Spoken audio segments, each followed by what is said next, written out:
বন্ধুরা হাজারো চেষ্টা করে একটি চ্যানেল গ্রো করাতে পারছেন না। তো একটি নতুন চ্যানেল শুরুতেই কিভাবে গ্রো করাবেন, আজকের এই ভিডিওতে সেই সিক্রেটটাই শেয়ার করব। যারা দীর্ঘদিন ধরে ভিডিও আপলোড করে যাচ্ছেন, ভালো এসইও করছেন, কিন্তু কোনোই কাজ হচ্ছে না। ভিডিও আপলোড করলে ভিডিওতে 10টা-15টা ভিউজ এসে থেমে যাচ্ছে, কোনো মতেই চ্যানেলটা গ্রো করছে না। তো নতুন চ্যানেল শুরুতেই কিভাবে গ্রো করাবেন সেই টিপসটাই কিন্তু শেয়ার করব। এর জন্য ভিডিওটা একটু ধৈর্য সহকারে আপনাদেরকে দেখতে হবে। আর যদি ভাই ভিডিওটা টেনে টেনে দেখেন তাহলে ক্ষমা চেয়ে নিচ্ছি ভাই, ভিডিওটা ছেড়ে চলে যাও। ভিডিও দেখে আপনাদের কিচ্ছুই হবে না। কারণ আজকের এই ভিডিওটা একটু ধৈর্য সহকারে আপনাদেরকে দেখতে হবে যে একটি নতুন চ্যানেল ইউটিউব কখন বুস্ট করে। তো বন্ধুরা আজকের এই ভিডিওতে ইউটিউবের অ্যালগোরিদম কিভাবে আপনারা বুঝবেন সেই সিক্রেটটাই কিন্তু শেয়ার করব। যদি এটা একবার আপনারা বুঝতে পারেন তাহলে আপনাদের নতুন চ্যানেল কিন্তু শুরুতেই গ্রো করাতে পারবেন। দেখুন, যদি কোনো মতেই চ্যানেলটা গ্রো না করে, যদি ভিডিওতে ভিউজ না আসে, যদি ইউটিউব ভিডিওর ইমপ্রেশন যদি না দেয়, তাহলে কি করবেন?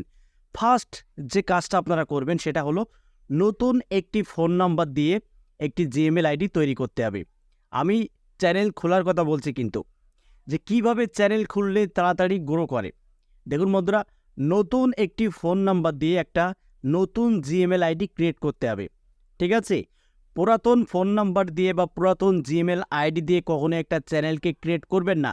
বা আগে থেকে যদি আপনাদের একটা চ্যানেল ক্রিয়েট থাকে, ওই ইমেল আইডি দিয়ে আর একটা নতুন চ্যানেল আপনারা কখনোই খুলবেন না। এটা করলে কিন্তু চ্যানেলের রিচ আপনারা পাবেন না। ঠিক আছে? কারণ আমি ফলো করে দেখেছি অনেকেই কমেন্ট করে যে ভাই, আমি চ্যানেল খুলছি, আমার চ্যানেলটা বারবার সাসপেন্ড করে দিচ্ছে ইউটিউব। কেন? এর মূলত একটাই কারণ, সেটা হলো যদি আপনারা কোনো পুরাতন জিমেল আইডি দিয়ে একটি নতুন চ্যানেল তৈরি করেন, বা ওই চ্যানেল যখন ওই ফোন নাম্বার দিয়ে আপনারা ভেরিফাই করতে যাবেন, ভেরিফিকেশন বা আপনার নিজস্ব ফেস ভেরিফিকেশন যখন করতে যাবেন অ্যাডভান্স ফিচার অন করার জন্য, তখন কিন্তু আপনার চ্যানেলটা ইউটিউব সাসপেন্ড করে দেবে। কারণ আগে থেকে যদি আপনাদের একটা চ্যানেল সাসপেন্ড থাকে, তাহলে ইউটিউব কিন্তু আপনার ফেসকে ডিটেক্ট করে নেবে, আপনার ফোন নাম্বারকেও কিন্তু ডিটেক্ট করে রেখে দেবে। যখনই আপনি নেক্সট টাইম ওই ফোন নাম্বার দিয়ে বা আপনার নিজস্ব ফেস দিয়ে যখনই ভেরিফাই করতে যাবেন, তখনই কিন্তু আপনার চ্যানেলকে ইউটিউব সাসপেন্ড করবে। আপনি যতবার চ্যানেল তৈরি করবেন ততবারই কিন্তু আপনার চ্যানেলটা ইউটিউব সাসপেন্ড করতেই থাকবে। এর জন্য আপনাদেরকে কী করতে হবে? 3 মাস পর্যন্ত অপেক্ষা করতে হবে। যদি আপনারা ওই ফোন নাম্বার দিয়ে চ্যানেল খুলতে চান, তাহলে আপনাদেরকে 3 মাস অপেক্ষা করতে হবে, যদি আগে থেকে আপনার চ্যানেল সাসপেন্ড থাকে। ঠিক আছে? এবার নতুন একটা ফোন নাম্বার দিয়ে নতুন একটা জিমেল আইডি তৈরি করতে হবে। নতুন জিমেল দিয়ে কিন্তু আপনার নতুন একটা চ্যানেল তৈরি করতে হবে। এবার দেখুন, ইউটিউব সার্চ সেকশন থেকে আপনাকে নাম নির্বাচন করতে হবে, যে নামটা আপনার ইউটিউব চ্যানেলের জন্য আপনারা রাখতে চান। দেখুন বন্ধুরা, শুধু চ্যানেল খুললেই কিন্তু হবে না। একটা সুন্দর মানের, কাঙ্ক্ষিত মানের একটা ইউনিক নাম আপনাদেরকে সিলেক্ট করতে হবে, যে নাম ইউটিউবে নেই। আপনি যে নামে চ্যানেলটা খুলতে চাচ্ছেন সেই নামে যেন ইউটিউবে কোনো চ্যানেলই না থাকে। ঠিক আছে? একেবারে ইউনিক নাম হতে হবে। আর ইউনিক একটি ফোন নাম্বার দিয়ে জিমেল আইডি ক্রিয়েট করে আপনাকে একটা চ্যানেল তৈরি করতে হবে। তৈরি করার পরে এবার আপনি নিয়মিত আপনার চ্যানেলে ভিডিও আপলোড করুন। তবে একটা কথা মাথায় রাখবেন, শুধু ভিডিও আপলোড করলেই হবে না, ভিডিও কিন্তু কাঙ্ক্ষিত মানের এসইও করা শিখতে হবে। যদি ভিডিওতে আপনারা এসইও না করেন, তাহলে কিন্তু আপনার ভিডিও ইউটিউব সার্চ থেকে দেখা হবে না। দেখুন বন্ধুরা, যদি আপনার কোনো ভিডিও ইউটিউব সার্চ থেকে না দেখা হয়, তাহলে আপনার ভিডিওতে লাইফ টাইম কিন্তু ভিউজ আসবে না। তাই একটা ভিডিওতে লাইফ টাইম ভিউজ নিয়ে আসতে হলে অবশ্যই আপনাদেরকে এসইও শিখতে হবে। এসইও করেই কিন্তু আপনার ভিডিওটাকে পাবলিশ করতে হবে, তবেই কিন্তু ইউটিউব সার্চ থেকে আপনার ভিডিওটা দেখা হবে।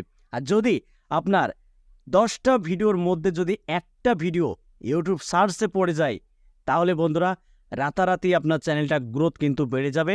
এবং আপনি যে ভিডিওটা আপলোড করেছেন, যে ভিডিওটা ইউটিউব সার্চে চলে গেছে, সেই ভিডিও থেকে আপনার চ্যানেলে কিন্তু সাবস্ক্রাইবার্স কিন্তু ভরে যাবে বন্ধুরা। কারণ আমি আপনাদেরকে স্ক্রিনটা শেয়ার করছি, আমার ভিডিও ইউটিউব সার্চে চলে গেছে, প্রায় অনেক ভিডিওই কিন্তু ইউটিউব সার্চে চলে গেছে, যার ফলে আমার ইউটিউব সার্চ থেকে কিন্তু ভিউজ আসছে বন্ধুরা। আমার অধিকাংশ ভিডিওই কিন্তু ইউটিউব সার্চ থেকে আসে, কারণ আমি কিন্তু কাঙ্ক্ষিত মানের এসইও করি। তাই বন্ধুরা, চ্যানেল গ্রো করার পেছনে মেন ভূমিকা সেই ভিডিওর এসইও। যদি ভালো মানের টাইটেল, ডেসক্রিপশন, ট্যাগ যদি আপনারা না দিতে পারেন, তাহলে আপনার ভিডিও কিন্তু র্যাঙ্কে যাবে না। দেখুন বন্ধুরা, আপনাদেরকে আরও একটা কথা বলি, যখন আপনারা নতুন একটা চ্যানেল তৈরি করবেন, তাড়াহুড়ো করে একটা চ্যানেল খুলতে যাবেন না। আপনার সেই চ্যানেলকে প্রপারলিভাবে কিন্তু সেটিংস করতে হবে। যদি সেই চ্যানেলটা আপনারা সেটিংস না করতে পারেন, সঠিক নিয়মে যদি সেটিংস না করতে পারেন, তাহলেও কিন্তু আপনার চ্যানেলটা গ্রো করবে না। ভিডিও যতই এসইও করেন না কেন, যদি আপনার চ্যানেলের সেটিং যদি ঠিক না থাকে, তাহলে ভিডিও পাবলিশ করলে ভিডিওতে ভিউজ পাবেন না, আপনার চ্যানেলটা কিন্তু কখনোই গ্রো করবে না। তো বন্ধুরা, প্রথম যে সেটিংসটা করবেন আপনার চ্যানেলে, সেটা হলো ভিডিও ল্যাঙ্গুয়েজ সেটিংস। আপনি কোন ভাষার ভিডিও তৈরি করছেন, সেই ভাষার যে ল্যাঙ্গুয়েজ সেটা কিন্তু সেট করতে হবে আপনার চ্যানেলে। নয়তো ভিডিও আপলোড করলে ইউটিউব অ্যালগোরিদম বুঝতে পারবে না যে আপনার ভিডিওটা কোন ধরনের অডিয়েন্সের সামনে নিয়ে যাওয়া উচিত, সেটা কিন্তু ইউটিউব অ্যালগোরিদম বুঝতে পারবে না। তাই অবশ্যই আপনার চ্যানেলের ভিডিও ল্যাঙ্গুয়েজ সেটিংসটা একটু সেট করে নেবেন। এবার আসা যাক ভিডিওর ক্যাটাগরি। আপনার চ্যানেলে অবশ্যই ক্যাটাগরি সেট করবেন। আপনি যে ক্যাটাগরিতে ভিডিও আপলোড করেন বা আপনার চ্যানেলের যে নিশ, সেই ক্যাটাগরিটাই কিন্তু আপনাদেরকে নির্বাচন করতে হবে এবং সঠিক ক্যাটাগরি কিন্তু আপনার চ্যানেলে সেট করতে হবে। নয়তো ইউটিউব অ্যালগোরিদম কিন্তু বুঝতে পারবে না, কারণ ইউটিউব কিন্তু বন্ধুরা কোনো মানুষ না, ইউটিউব হলো রোবট। তাই চ্যানেলের যে সেটিংস, সেই সেটিংসকেই কিন্তু বোঝাতে হবে যে আপনার চ্যানেলটা কোন ধরনের। তো তখনই কিন্তু ইউটিউব অ্যালগোরিদম বুঝতে পারবে যে আপনার চ্যানেলের ভিডিও কোন ধরনের অডিয়েন্সদের সামনে নিয়ে যাওয়া উচিত। তাই অবশ্যই চ্যানেলের ল্যাঙ্গুয়েজ সেটিংস এবং ক্যাটাগরি, এই দুটো সেটিংস কিন্তু আপনারা অবশ্যই সেট করবেন বন্ধুরা। তারপরে আপনারা নিয়মিত ভিডিও আপলোড করুন, দেখবেন রকেটের গতিতে আপনার চ্যানেলটা গ্রো করা শুরু করে দিয়েছে। এবং বন্ধুরা, চ্যানেল খোলার আগে আপনাদেরকে 5টা-10টা ভিডিও কিন্তু আগে থেকেই তৈরি করে রাখতে হবে। ঠিক আছে, চ্যানেল খোলা কমপ্লিট, প্রতিদিন একটা করে ভিডিও আপলোড করুন। যদি আপনি 10 দিন 10টা ভিডিও আপলোড করতে পারেন, তাহলে ইউটিউবের কাছে একটা পজিটিভ সিগন্যাল যাবে। তখনই কিন্তু বন্ধুরা আপনার চ্যানেলটা রকেটের গতিতে ইউটিউব ইমপ্রেশন দেওয়া শুরু করবে। ভিডিও আপলোড করলে ঝড়ের গতিতে আপনার ভিডিওতে ভিউজ আসা শুরু হয়ে যাবে। এই টিপসগুলো ফলো করুন, 100% বন্ধুরা কাজ করবে। তো ভিডিওটা এই পর্যন্তই। যদি ভালো লাগে ভিডিওতে একটি লাইক করে দেবেন, আর চ্যানেলে যদি নতুন হয়ে থাকেন চ্যানেলটি সাবস্ক্রাইব করে বেল আইকনটি অন করে রাখবেন এরকম YouTube related tips and tricks পেতে। তো আজকের মতো এখানে বিদায় নিচ্ছি, সবাই ভালো থাকুন, আল্লাহ হাফেজ।